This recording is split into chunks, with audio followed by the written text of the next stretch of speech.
The daily briefing at Forward Station Vega had long settled into a rhythm, though Commander Reinhold still hadn't grown entirely used to seeing the sapphire-skinned Mirari soldiers seated alongside Earthborn operatives. Once the most volatile outpost of humanity's outer colonies, the station now hosted an uneasy alliance formed in desperation. Half a year had passed since the siege of Ulara Crest had forced Mirari and humans to combine their forces against the synthetic hive mind known as the Onyx Network. Progress in collaboration remained slow, its success as dependent on field chemistry as on high-level diplomacy.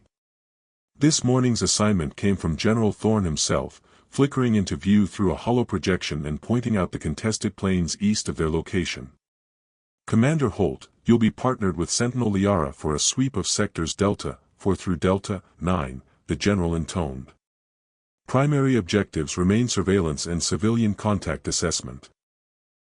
Expect residual Onyx activity, automated installations, and potential displaced locals. Rian glanced across the room. The alien beside him sat with a rigid grace, the kind that radiated discipline. Liara's luminous blue skin shimmered faintly beneath the ceremonial patterns etched across her cheeks, signs of high martial status among the Mirari. Her armor, a fusion of her people's traditional design and Earth military upgrades, looked like something pulled from an alien mythology and re-engineered by war. Sentinel Liara, General Thorne continued, Commander Holt is an expert in terrain intelligence and non-combatant engagement protocols. His insight should reinforce your battlefield proficiency. Affirmative, she responded in perfectly modulated Galactic standard. I will coordinate accordingly. Her voice was cool, clipped, shaped by training that prioritized function above sentiment. Standard recon rules, Thorne concluded. Observe, report, engage only if essential. Departure in 30. By the time Rian reached the armory, Liara was already deep in her own gear check. She worked with almost reverent precision, her fingers inspecting each component as though she were invoking old rites instead of preparing for field duty. That's quite the hybrid setup, Rian noted, nodding to the wrist launcher she was recalibrating. Looks like it was built for gods and then hotwired by engineers. Liara didn't look up. Adaptation ensures survivability, she said. Your technology fills the strategic gaps in ours, but we retain what protects us best. Balance yields results. Do Mirari armor philosophies differ much from ours? He asked, curious.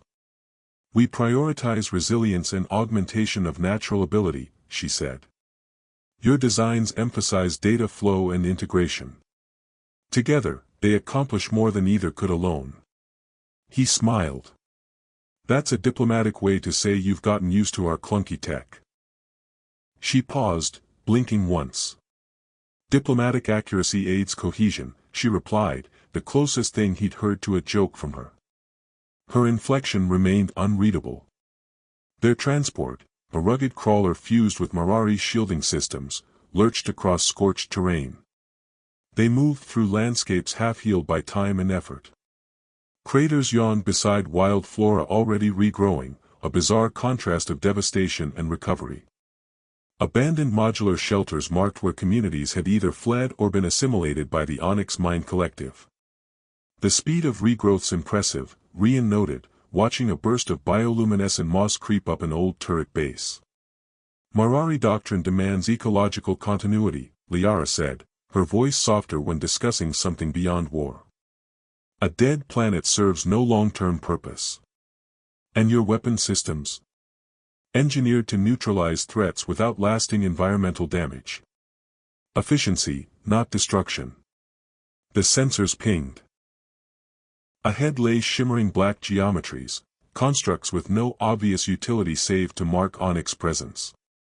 The scanners lit up faintly, automated defenses or phantom signatures still running ghost programs. We observe, Rian muttered, already toggling the drone launch sequence. Low profile, map the pattern, wait to understand. Understood, Liara replied, though she checked her gauntlet blades all the same. Her body language was ready, sharp, waiting for trouble like a hound on a leash. As they disembarked, Slipping into the perimeter like shadows, Rian felt the rhythm between them begin to hum. He was intuitive, responsive, attuned to anomalies. She was precise, unyielding, trained to interpret threats before they struck. Their skills didn't clash, they overlapped. There was a wordless understanding forming, like two dancers learning the same music despite starting from different steps. And as they advanced together across an alien battlefield reclaimed by nature and haunted by artificial ghosts, Rian realized something important: this partnership might be the only thing standing between mission success and catastrophe. But there was something else growing in the silence between their conversations, in the way she adjusted pace to match his stride or how he covered angles without needing direction. Not quite trust. Not yet. But something close. By the third day in the field, Commander Rienholt had settled into a kind of rhythm with Liara, one that felt less like a tactical assignment and more like a dance they were choreographing in real time. Their skills complemented one another in ways that couldn't have been anticipated on a mission log. His intuition and situational improvisation met her systematic logic and discipline at just the right angles, creating a field efficiency neither could have achieved alone. The terrain grew more treacherous as they moved deeper into the valley designated Delta 9. The artificial formations the Onyx network had left behind were stranger here, black spirals etched into stone, towers that hummed faintly with stored power, and floating monoliths tethered to nothing but logic only a machine mind could follow. Still no signs of active cores, Rian said, peering through his hybrid visor. But the passive energy levels are rising. They're watching something. Or someone, Liara added, her voice clipped as usual, but touched with something like tension. My scans suggest ongoing surveillance protocols. Minimal energy usage. Hidden routines. Rian crouched beside her, glancing at the tablet linked to her wrist array. Silent guardians, he mused. Watching what, though? These constructs aren't near any tactical choke point or population. Unknown. But behavior patterns suggest focus. Not random. That had him uneasy. The Onyx network didn't do anything without purpose, and it certainly didn't leave expensive infrastructure running on idle without a reason. He launched another microdrone to scan the lower valley while Liara studied spectral traces. Their movement became slower, more deliberate. Stealth took priority over speed. At times, Liara moved ahead, her armor blending with the shadows, her steps silent as a breeze. Other times, Rian took lead, interpreting subtle cues, broken branches, displaced earth, that his diplomatic recon experience had honed him to spot. They camped beneath the overhang of a collapsed mineral vein that blocked most energy scans. As they activated the shielding protocol on their portable shelter, the isolation of the valley settled around them. During downtime, Rian found himself watching Liara, not in the way he'd observe another soldier, but with an emerging awareness that made him question the lines he'd always maintained between professional and personal. She moved with intention. She spoke only when necessary. And yet, even in her silence, there was presence, calm, intelligent, capable. That night, over ration packs, she asked, "Your former service, you were not military?" He shook his head. Diplomatic Corps. I was the guy they sent in when tensions flared. Smoothed things over. Made friends. You are effective in combat. He chuckled. Thanks, I think. Learned out of necessity. War has a way of reshaping your resume. She considered that in silence, the flickering blue flame of their heat unit casting reflections across her polished gauntlets. Marari do not permit diplomatic specializations until martial proficiency is achieved. Means you've been a warrior longer than I've been anything, he said. Not warrior, she corrected. Sentinel. There's a distinction. Warrior implies aggression. A sentinel defends, observes, only strikes when required. Rian nodded, appreciating the nuance. Did you choose that path? Her pause was just long enough to be revealing. My aptitude tests indicated high compatibility. Path was logical. But did you want it? He pressed gently. Liara hesitated. Then, want is not a concept emphasized in Mirari instruction. Preference is inefficient. Compatibility ensures success. That sounds like a very efficient way to deny yourself anything personal. She looked at him then, eyes catching the low light like the surface of a deep lake. Stability prevents disorder. In chaos, lives are lost. He thought about what she wasn't saying. How many sacrifices lay hidden beneath that philosophy? How many wants she buried under the weight of compatibility? As dawn approached, their scanners picked up faint signals emanating from a narrow ravine east of their position. A pattern emerged, regular pulses, low-frequency data bursts. Whatever's still running out there, Rian muttered, is talking to something. Or listening, Liara said. And what listens, can learn. They advanced in silence. The ravine narrowed until only one of them could pass at a time. They took turns leading, covering each other from above or behind. A low chime on Rian's HUD signaled a break in the signal pattern. I think we triggered something, he said. Motion protocols, she asked. No. Surveillance algorithms. It's watching us now.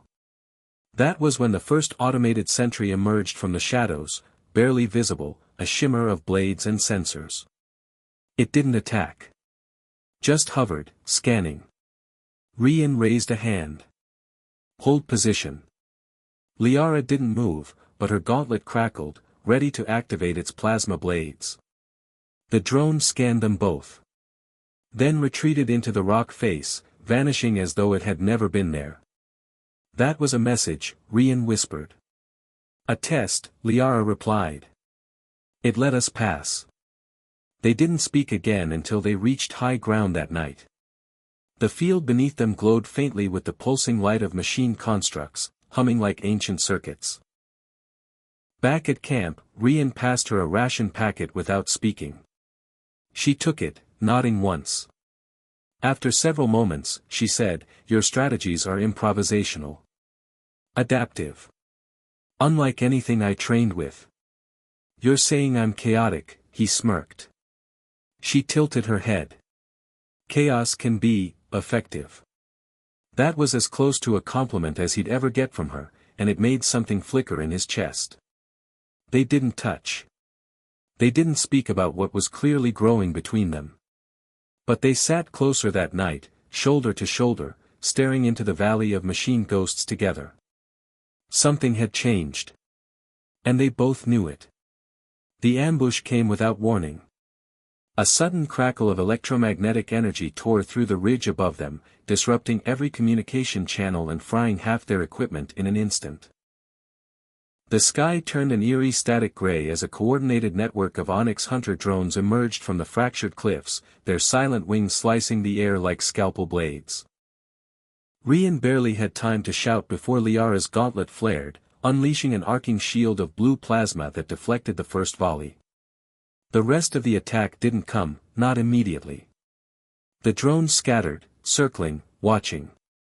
That wasn't a strike team, Rian said, breath tight. That was a net. A snare. They've mapped our movements, Liara replied, already scanning the terrain on foot. We've triggered a defense protocol. They're pushing us off our extraction vector. He keyed in a diagnostic on his damaged field console. Static. The primary comms array was dead. So was their backup. We're blind and cut off, he said. Fallback rally points over 60 kilometers through exposed territory. No uplink, no beacon. We're not getting pulled out unless someone gets eyes on us manually. Then we make our way to Delta 7 on foot, Liara said, without hesitation. 72 hours to reach the grid. We move now. The next 3 days would test them beyond anything their alliance training had ever prepared them for.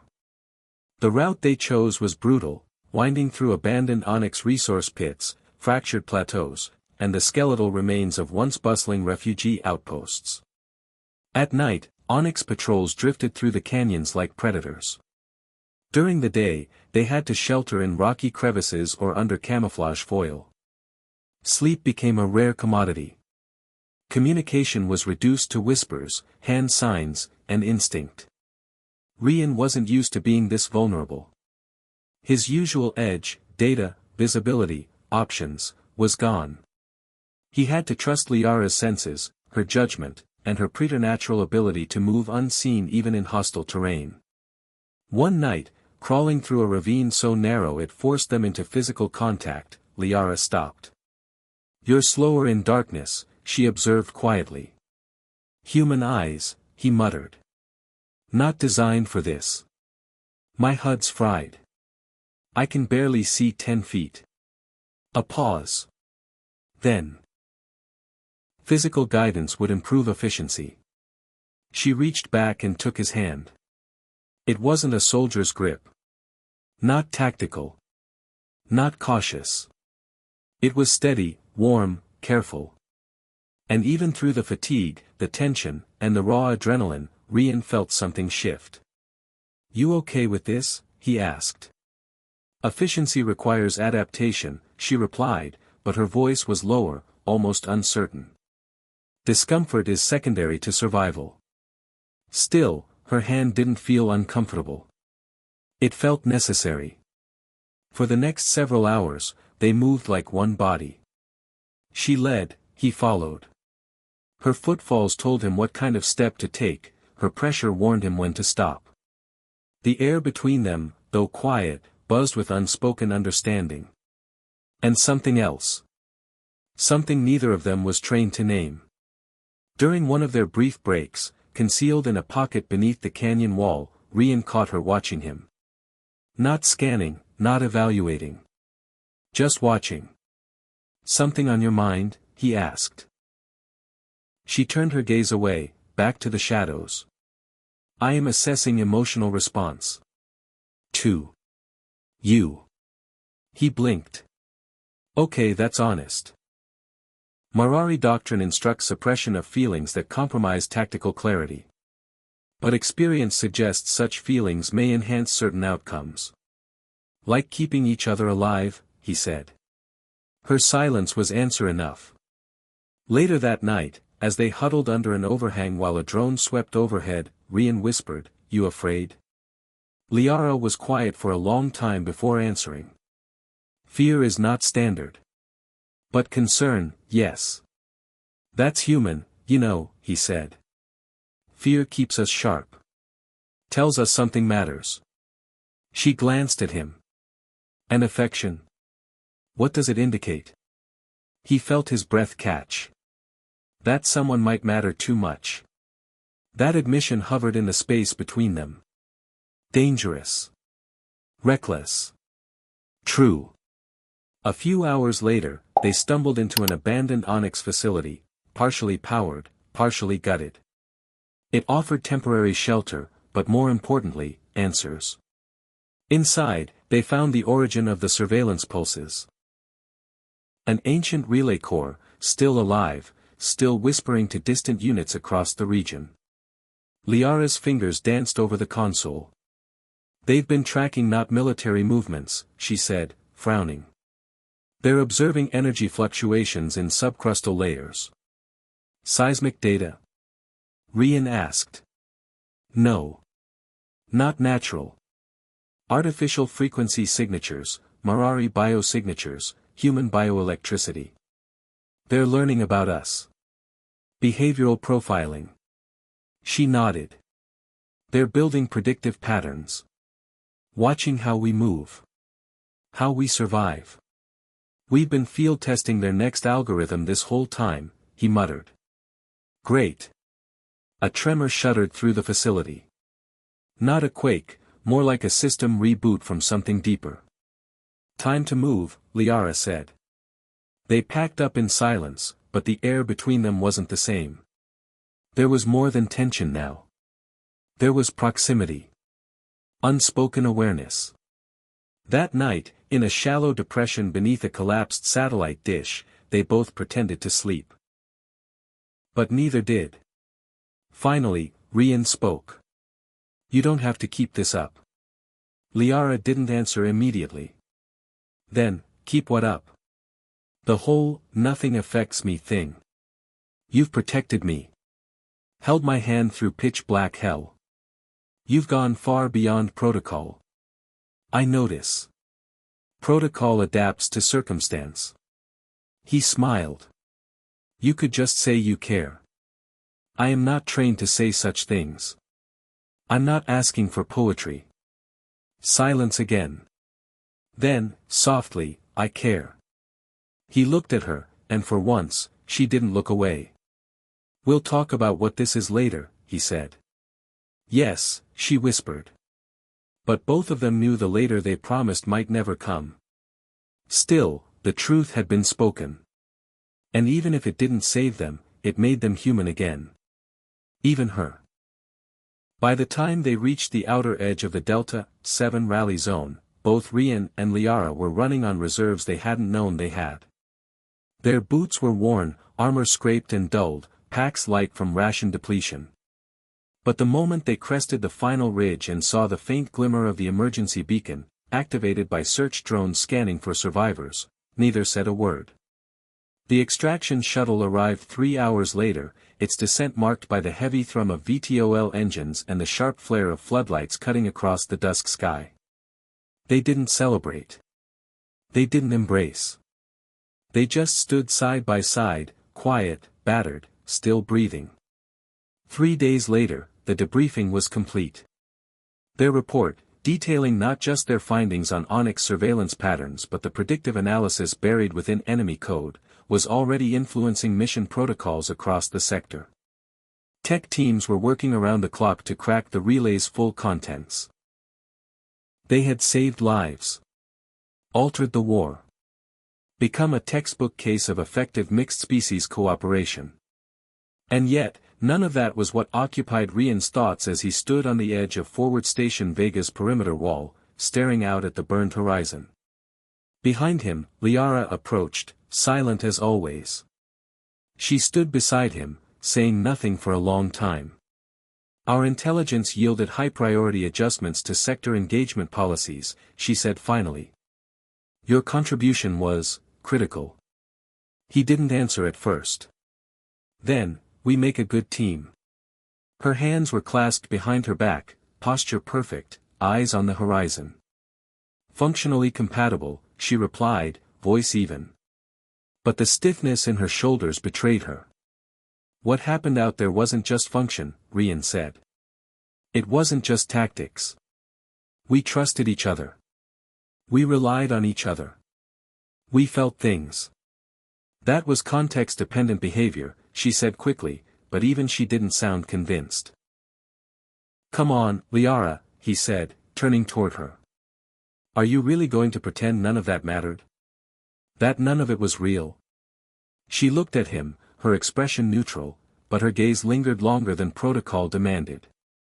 You are the first human I have physically guided for extended survival maneuvering, she said. He blinked.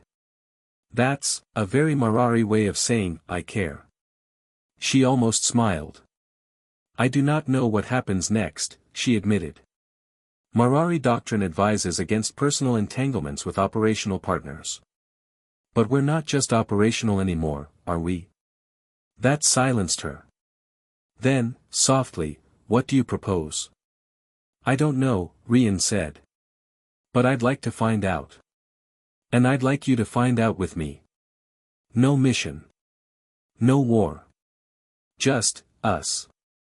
Her silence stretched long enough that he thought maybe he'd pushed too far. Then, deliberately, she reached up and unclipped the clasp at her throat. The outer layer of her armor slid loose, exposing the lighter interface mesh beneath. Her movements were methodical, ritualistic. Marari warriors do not disarm in open space, she said. Unless absolute trust is present. She turned to face him, armor in hand. I am no longer in a survival context, Commander Holt. But I wish to understand this. He stepped closer, reaching out. Then we figure it out together. And she nodded, her hand finding his, not in war, not in darkness, but in daylight, on solid ground, with no enemy but uncertainty. They had survived together. Now they would learn how to live. 3 months later, the Joint Human-Marari Initiative launched its first integrated reconnaissance division, patterned directly after the fieldwork of Commander Reinhold and Sentinel Liara. Their success had become more than a classified report. It was now a symbol of what trust could look like between species who once met on battlefields instead of briefing rooms. Their relationship, while still unconventional by military standards, had stabilized into something both personal and professional. They didn't label it. They didn't need to. The battlefield had forged a bond beyond doctrine or duty. Trust, honesty, and a willingness to adapt, those were the real protocols they followed now. Sometimes they were assigned to different operations. Sometimes they met only between missions, over shared meals in quiet corners of the outpost or under the stars on perimeter walks. And each time, the bond grew stronger, not in grand gestures, but in small consistencies. A touch on the arm. A shared look. The understanding that neither had to wear armor anymore, not with each other. Their story spread in quiet circles. Not as romance. Not as rebellion. But as proof that even in war, even when fighting machines without souls, hearts could still recognize one another. And if 2 soldiers from 2 different worlds could do that, then maybe peace, real peace, wasn't impossible. So if you've made it this far, thanks for watching. If you enjoyed this story of trust, survival, and a partnership that transcended species, be sure to hit that like button, subscribe for more sci-fi storytelling, and share this video with a fellow fan of interstellar tales. We've got more stories coming, more love, more war, and more unexpected bonds in the farthest corners of the galaxy. Until next time, stay curious. Stay human.